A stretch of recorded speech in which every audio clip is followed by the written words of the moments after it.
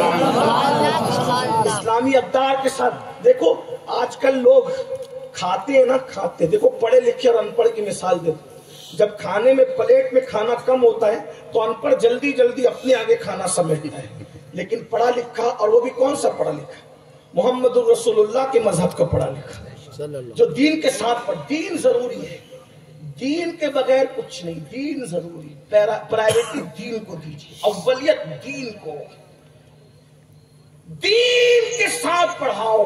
لیکن جب تم خود دین نہیں جانتے تو اپنے بچوں کو دین کیسے دو گے؟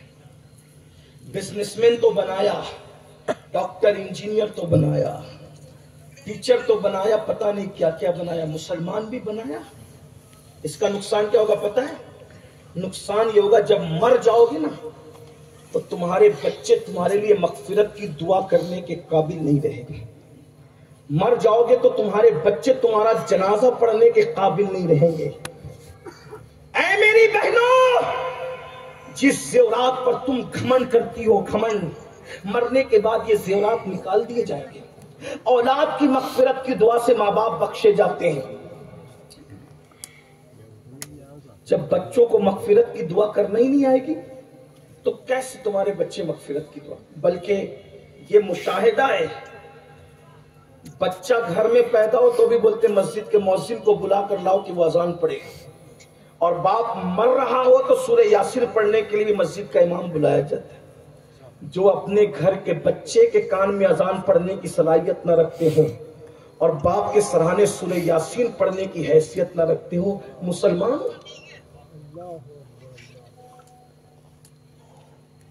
اگر آج بچی اور بچیاں مرتد ہو رہی تو قصور ماں باپ کا ہے۔ ہم نے ہر چیز کو پرائیورٹی دی ہے، اسلام کو نہیں دی ہے، علم دین کی طرف۔ بلکہ آج کسی کو تھوڑی سی دولت آتی ہے، چربی چڑھتی ہے تو اس کو سب سے زیادہ بدبو علم اور علماء سے آتی ہے۔